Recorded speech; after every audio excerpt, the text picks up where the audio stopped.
جب انسان مرنے لگتا ہے نا تو مرتے وقت فرشتوں کو دیکھ کر آدمی کی زبان بند ہو جاتی ہے، تو 4 فرشتے اس آدمی کے پاس آتے ہیں اور سلام کرتے ہیں۔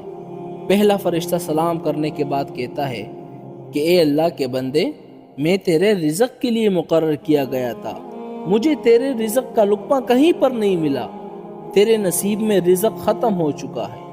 اس کے بعد دوسرا فرشتہ سلام کرنے کے بعد کہتا ہے کہ میں تیرے پانی پر مقرر کیا گیا تھا، میں تمام زمین پر تلاش کر کے آیا ہوں، مگر تیرے نصیب میں اب ایک قطرہ بھی پانی موجود نہیں ہے۔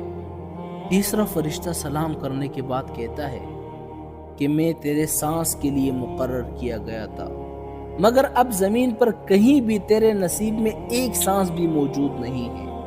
پھر چوتھا فرشتہ سلام کرنے کے بعد کہتا ہے کہ میں تیرے عمر کے لیے مقرر کیا گیا تھا، اب زمین پر تیرے عمر کا کوئی حصہ موجود نہیں ہے۔ اس کے بعد نامہ اعمال اس کو دکھاتے ہیں۔ اس وقت میت کی آنکھوں سے آنسو جاری ہو جاتے ہیں اور دائیں بائیں دیکھتا ہے اور نامہ اعمال پڑھنے سے ڈرتا ہے۔ اس کے بعد ملک الموت اس انسان کی روح قبض کر لیتا ہے۔